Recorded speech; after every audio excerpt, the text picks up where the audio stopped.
Welcome back sa ating mga balitang basketball.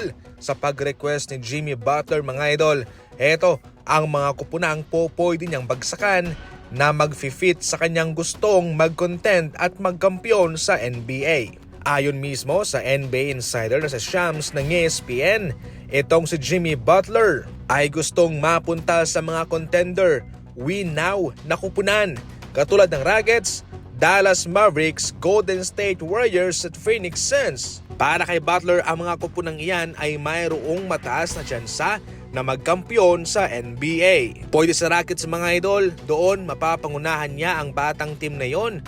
Kasama si Alperen Sengun, mayroon silang potensyal. Samantalang sa Dallas Mavericks naman ay marami na siyang kasama doon. Hindi na siya mabibigatan sa mga trabaho. Sa Golden State Warriors, magsisilbi siyang pangalawa o pangatlong option kay Stephen Curry. Kung sa Dallas Mavericks ay hindi masyadong malaki ang kanyang trabaho, sa Golden State Warriors, siguradong magiging malaki ang impact na maibibigay niya, especially sa pisikalan at sa scoring na maibibigay niya sa loob. Especially sa ngayon na naghihirap itong Golden State Warriors mga idol, at isa pang problema nila itong inconsistent na numero na Stephen Curry. Kung meron kang Jimmy Butler, meron ka pang option for scoring. Sa Phoenix Suns naman, matutulungan niya sina Kevin Durant, Bradley Beal, and Devin Booker. Salitan ang nagkakaroon ng injury sa Phoenix Suns. Kung hindi si Devin Booker, si Bradley Beal. Kung hindi si Bradley Beal, si Kevin Durant naman.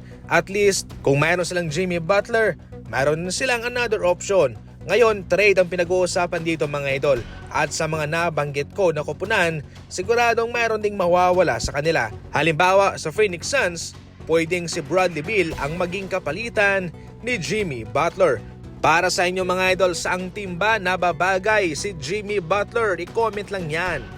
Isa sa mga inaabangan ng mga fans ng NBA ang laban sa mga Pasko. Ito'y marahil mayroong panibagong jersey na isusuot ang mga manlalaro para sa labang iyon.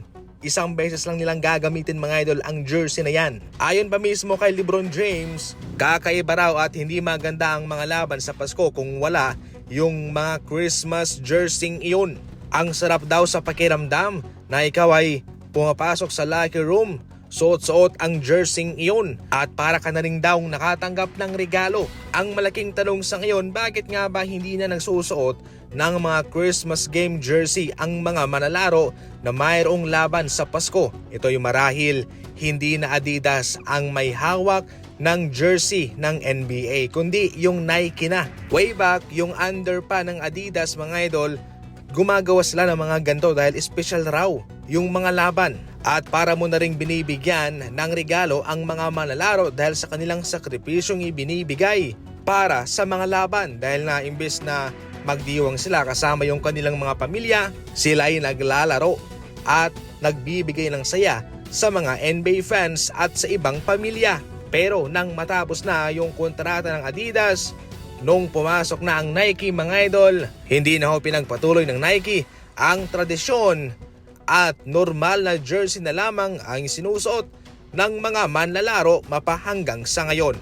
Ayon sa mga usap-usapan, hindi na gumawa ng mga jersey pa ang Nike para sa Christmas game. Ito'y marahil sayang daw ang pera at yung jersey isang beses lang masusuot. Para sa inyo mga idol, ano ang komento ninyo patungkol dyan? I-comment lang sa comment section.